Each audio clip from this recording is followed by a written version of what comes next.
If you're looking to get yourself some brand new games, Xbox Live membership or more, you can check out g2a.com. Link is in the description below. Using that link helps out the channel, and you can also use the code JAY for 3% off your first purchase. Hey there guys, how's it going? And thanks for checking out this Ark Survival Evolved video. Today we're going to look into some building tips. Now these range from things that I see a lot of new players in terms of where they make mistakes, but also some of these tips are kind of higher end stuff, end game kind of things that I think a lot of you are going to find useful. Now I have done these types of videos before that you might have checked out, but please bear in mind guys, if you've seen videos like this from me before, not only are there some new techniques for base building that weren't around then, but also there are a lot of new players now that the PS4 has come out, and I see so many of these mistakes on these PS4 players bases that I'd like to go over them for all of the new people. And I guarantee even some of you who are more experienced are very likely to pick up a few things here. So this could end up being quite a long video. Obviously there's an unlimited amount of things to go into, but I'm going to try and just cover these things as quickly as possible, although towards the end of the video I'll probably end up waffling on. So here we are on the center. I've got a nice flat surface for me to work on. Obviously I'm playing on the PC here. These tips apply for PS4 and Xbox as well, but it's easier for me to do it on PC because I can just spawn things in that little bit quicker. Now the one thing I like to do that I haven't really been mentioning recently is to build around your generator. So why do I build around my generator? Let me do a quick example of what I mean.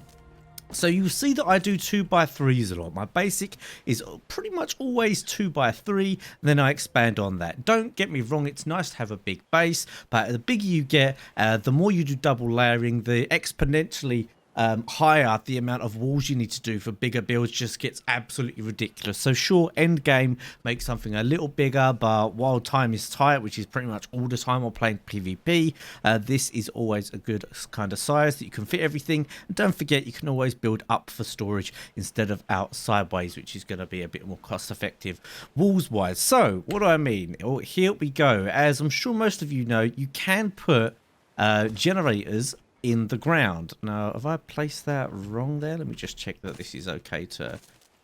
No, that's absolutely fine. Right, let's just get rid of these.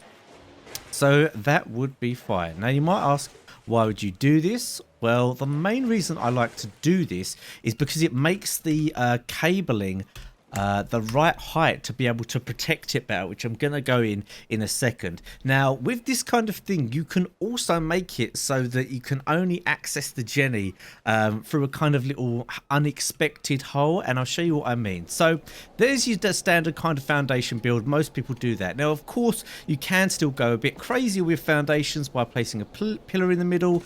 Then you can find a snap point which is lower. There you can see the lower one there. Might take a little bit of messing around with to get it spot on. There you go, we've got that one. You can then destroy that if you like, and you can even go lower. So we'll do another one there, and this is how I've shown this in previous videos. This isn't really something to focus on too much. You should be able to go lower there. Let's have a look, maybe over here at a snap point. No, it's not working for me today. Either way, maybe something's changed or whatever, but that way you can do multiple foundations all at once. So if we snap that to the lower one there, and then we snap another one to the lower one there, you kind of get the idea. Obviously I can snap there, but it's not playing ball here. Boom, there we go. Right, and then you can put a foundation up on here. You can actually get rid of this one now. Actually, is that a good idea? You get rid of this one. And blah. Either way, you can do double foundations. It's really not that hard. Just takes a little bit of work with pillars. But the reason I want to show you that is because you kind of have to do that if you want to have your Jenny on a little secret bit. So let me actually show you that right now. I've got to spawn a few more things in first. Okay, so the idea here is you can see I've got the double foundations thing going. I'm actually going to get rid of this top foundation, but the reason I've done this is you can get yourself your hatch frame like so. Then you can just get rid of, well, you can continue doing your foundations. So let me just do those on that level. We don't want one there because I'm going to show you something. Let me get rid of that. So this is, you don't get a massive advantage of this. It's just something I want to show you quickly. This is how I had a previous base. Just get rid of this. Wow, this is being really annoying. Super durable rock. Wow, why don't I get this much stuff when I normally play? Right, here we go. Okay, so what I'm going to do is I'm going to put the Jenny. I need to get myself another Jenny. I've got my Bronto here. He's super high level so that I can put loads of stuff in him. So let's get a Jenny. This snow effect is really not helping my frames here, bro. So then you can put this here like so. I actually like to put it facing the other way. That kind of faces inwards. Come on, click down. What's wrong with that? There we go, that's fine. Then we're going to surround the foundations. Okay, so I have it like that. Then it's like, say I would have this as the outer layer. So let's see if I can snap that. There, it's there. You saw it's there. There we go. So imagine this bit is the 2x3 I would work with, okay? And then we've got the normal outside bit. Obviously, you can double or single layer as you please. Now, the reason for this is that you can obviously put the trapdoor on here. I haven't done it here. But this way, you can get down under and then access the inventory of this. Now, what that means is that you can put the fence foundations around this. I mean, I wonder if you could fit those ones in there. Obviously, you can play about. Maybe you could fit those ones as well. I'm not going to risk it for this one. Let's see if I can snap one there. And the reason I've done it like that is so that it's not protected by doors. It's going to be protected by walls. And here you can see, of course, the double walling. Oh, it's going to be a bit tricky. This kind of thing is always a pain when you're actually recording. There you go. So we've got double wall there. My walls are on number 4. So let's see if we can get the inside. And then we could ideally get the outside one there. Okay, so that is that. Obviously, as you can see here, don't really need to go on for too long, but you can double wall. I'm always pressing the wrong button here. Number 4 I want. There we go. Pressing number 5. Nope. There we go. And then obviously you could do the same here. Bloody blah blah. So now this Jenny is actually behind a ridiculous amount of walls. And I've got one more.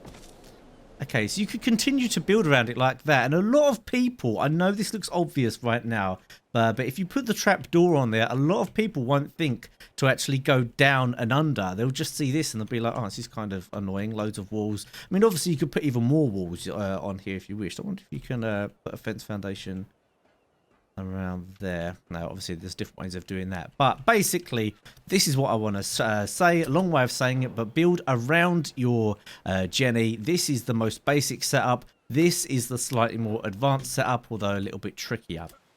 Now, next step, obviously, you want to put yourself some walls, a couple of doors there. I mean, I would want to, of course, obviously, wall around this. You want to make this as safe as possible, so you want to do your doubles around that, because I mean, if your Jenny goes, then basically you have no power to your turrets and you have practically no defenses. So okay, so say that's the 2x3. Anyone taking way too long to explain that bit. Next up, why is this so good? Right, well, I'm now going to build this up a bit and start putting in the electronics, and then you're going to see why it's so good. So give me just a minute to start making this. Alright, so I've built this middle area up. I've actually put the double fence foundation so I can do 4 walls deep. I will warn you, the more walls you do, the more kind of difficult it can get to place things, the more walls you might waste, and obviously the more walls you're going to use. For instance, I had a bit of trouble with this one here and I couldn't manage to get it there, but we're just going to ghost through and give you an idea of what we're looking at here. So sometimes there's 3, sometimes there's 4, you know, it gets a bit messy, to be honest. Like, I like to just do the double, but if you want to do you know, try and get the 4, you know, and get that extra protection, you can do. But I would highly recommend just going for 2, because to be honest with you, if you're getting raided by an alpha tribe, the amount of walls beyond like 2 isn't really going to bother them. If they've got time to smash 2, they're probably going to have time to smash 4 or whatever. But either way, let's get to the important bit. Let's ghost down and why this is so useful. So when you put the Jenny at this height, I'll show you a little trick. So we've got the thingy here. Let's just slap it down. It should snap down there. Right, okay, so there it is. This is the bit that it will come out of. We can just actually put it here. That'll be fine. Then we can put a vertical one here. Then another vertical one here. Beautiful. Now, what I like to do, obviously, is I would have these coming off. And as you can see, let's put some there. Let's put one there.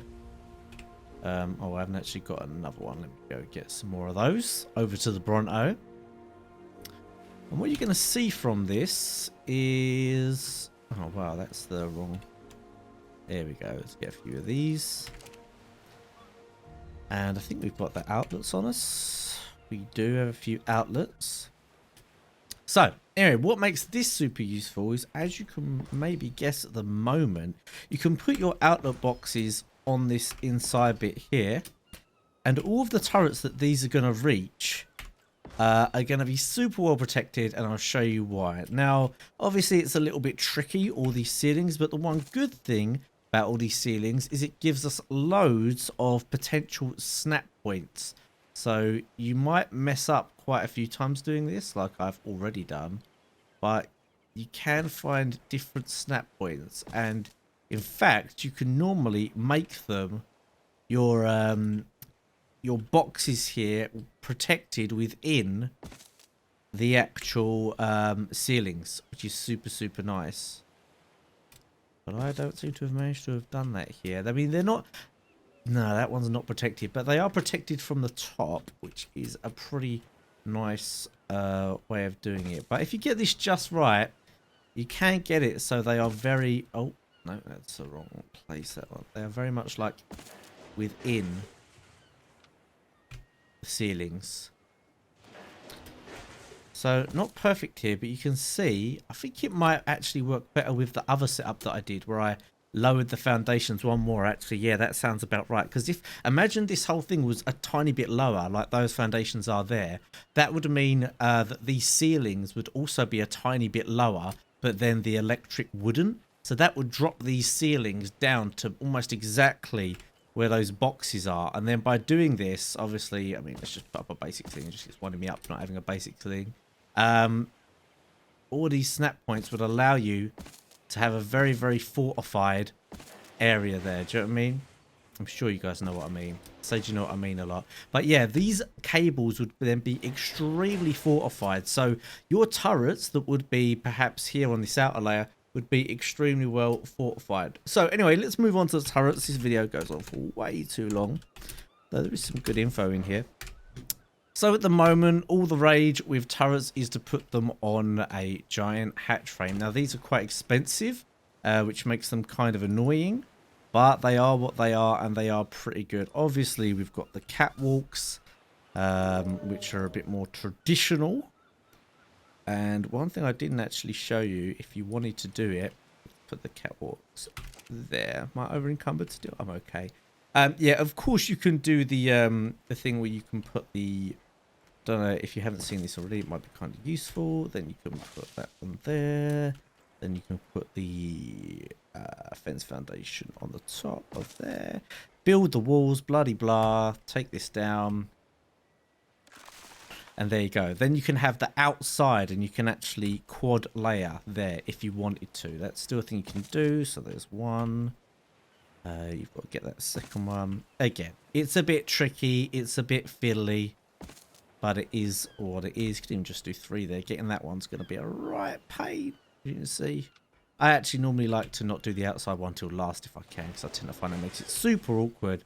But yeah, that's just me showing you. Obviously, you can stand here all day and keep messing around until you get it exactly. Oh, there it was. We saw it. We saw it. It flashed up. No, that's not the one. Anyway, if those of you who don't know that, that's another way of just extra layering the outside. If you wanted to, I tend to just double though, because that's just how I roll. So yeah, let's talk about turrets, baby. This is a interesting talking point because so many people place their turrets badly, and I don't want to see that, guys. Now, the most fashionable thing at the moment is to put them on these giant hatch frames. You can actually put them like that, which is quite nice, so they just stick out a little bit. These have to be attached to a ceiling, so you have to have ceilings to use these, or you can go kind of crazy, have them all the way out, have them kind of out. Either way, up to you. I like to have them so they're hanging off quite a bit, so that might be quite nice. And let's have this here. Now, bear in mind, obviously, I normally don't actually have my base like this. You guys have seen my bases. They're normally a bit bigger, but imagine this was actually the outer layer now. We've finished the base. This is the outer layer. So that's not bad design at all. And you can put these on here, as many as you want, or as many as you can fit on. I don't actually have any on me, so let's just grab a few, just to give you an example. So let's throw away some of this. We'll grab a couple of these. We'll just fly up there. Okay, so this is quite nice. Now, I wouldn't recommend this, obviously, if you're putting them on the inside level, because you can see here, these walls here would get in the way. But like I said, imagine this was right on the outer layer we were doing this. Let's walk. Now, the only downside I've found with this, although they are super cool, and you can put them right on the edge, and so on, obviously that would be powered there. So you can see there, that which would be right on the outside, it will still connect if this was further out, is connected to a turret box which is surrounded by so many layers. And that is another thing, guys. There's no point in making a super safe Jenny if then your output boxes are going to be vulnerable. So try and make sure your output boxes are in a less vulnerable place. Now, sometimes what I've been done sometimes is put them all the way across the outside like this, but I have found that if you just do that, that you do get vulnerable. So make sure you put one in a way that's going to shoot if someone is right underneath. So for existence, I've had it before where someone can actually get here. Now, technically, the turrets are meant to shoot through these hatch frames, and I've seen it happen before, but I have also seen it where someone's managed to stand right here and not get shot. But if they're stuck right there and they can't move, they're probably not going to be able to do much. So just a little tip, if you are going to use this method, you probably want to put one in an area so that they covers each other's blind spots. See if we can get one on there. You just have it facing there if you want, so it would get someone that's facing in there. So for me, that is the best way to have your turrets. Let me show you what not to do, which I see some people do. Obviously, what not to do, put them here. Your turrets obviously are only as strong if they have no blind spots, or as few as possible. This is obviously going to mean if these were all around the outside like that, someone could just barrel or run up, and then once they get here, no turrets are shooting them. Imagine those ones weren't there. Of course, another thing that's not so great, although you could do it, is putting them on the edge. Obviously, you might be tempted to put them here. It's okay, but again, it does lead to kind of blind spots. It should shoot, but it has trouble shooting beneath itself when it's like that, so not ideal. And if you can't do either of those, I know that these gate frame, hatch frame things are kind of expensive, but of course you can use the good old catwalks, and they're not bad. They're not bad. They've worked many a time, and most people are going to have a bit of trouble. Place it right on the edge. I actually like to place like two if I can, one there and one there, but place that right out on the edge. Normally not a bad option, but these giant hatch frames are really the way to go for now. So anyway, let's move on to talking a little bit about large crop plots and plant species X. Right, I was just messing about with the other build just to prove to you about putting these outage box inside other ceilings. And here, obviously, where the foundations are just one down lower than they would normally be, if you mess around a little bit, you can get it so that the ceilings are obviously in the right place. So let me just grab another ceiling. Again, all of this kind of stuff is kind of a little bit tricky, and it does take longer to do. But you might find it useful, and it might be something you want to do just to keep yourself that much safer. So here we go. We'll go back up here, and here you'll be able to see now that junction box is literally inside the two ceilings, which again makes it a lot more safer than if it wasn't, which is an interesting, cool thing. So anyway, let's move on to crop plots and talk about those a little bit. Now, when it comes to crop plots, really there's not too much science to it. There's a couple ways I like to go. Either I like to go on 2 pillars and a foundation and put some on there. Early game, that's not too bad, can kind of work out well. Although it is an idea sometimes having some 4 pillars high and then on a ceiling up the top there. Let me just do a fly thing. The reason for that is too high for a T-Rex. A lot of the times you'll see people rush into bases and chomp on the plant species with a Rex. So obviously ones that are that high, the Rex isn't going to be able to chomp. Also, plant species should always be covered by auto turrets. Plant species, unless they're in a huge bunch, and even then, are so easy to take down without to auto turret cover, so beware of that. Sometimes just throwing down plant species just spaced out can be pretty pointless. Now if you are early game, I would put these on pillars too high and I would space them out about so far between. So say I'd have another one here.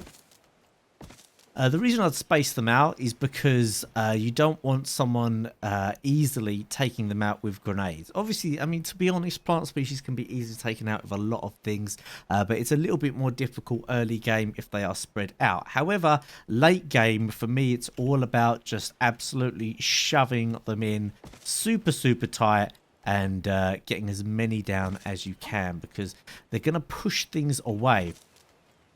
So let me just give an example here. I mean, maybe not on the floor. It's not always the best thing to put them on the floor. But if they have good turret coverage, it's not too bad. What I like to do is have the plant species on high and then the turrets on medium. That will mean that people can't start to drain the bullets from the turrets until they're close enough that the plant species will be pushing them back. That will also mean that they can't destroy the plant species by just rocketing, because the turrets will shoot and cover them. So that's something to take note of, something to think about. But again, like with anything else, try and make sure that they have as much space as possible, because I see so many bases not only not taking into account this kind of stuff, but just having massive blind spots. And when you see our easy early game raids, it's almost always against people who have blind spots on their base. And remember, don't build too big too quick, because you're going to increase your blind spots by 1 billion. The bigger your base gets, the obviously the crazier the amount of potential loopholes and spaces it could have. So whenever you're building in PvP, always be thinking about the weakest points of your base, because it's only as strong as that. Either way, I'm going to wrap this video up, guys. I hope you found it useful. Leave a comment down below. No secret word today, but let me know which out of these you think is a cool idea. I was thinking about doing a video with my top 5 favorite PvP tames, my top 5 base defense tames, my top 5 raiding tames, or maybe you just want to know some more about the game, maybe a few more things about taming in general, maybe you want some more farming tips, stuff like that. So leave me a comment with which of those would be most useful to you. I hope you found these tips useful. Let me know if you want to see some more, because obviously I could go on forever with these kinds of base tips. But that's it for today, guys. Thanks for watching. I'll see you next time.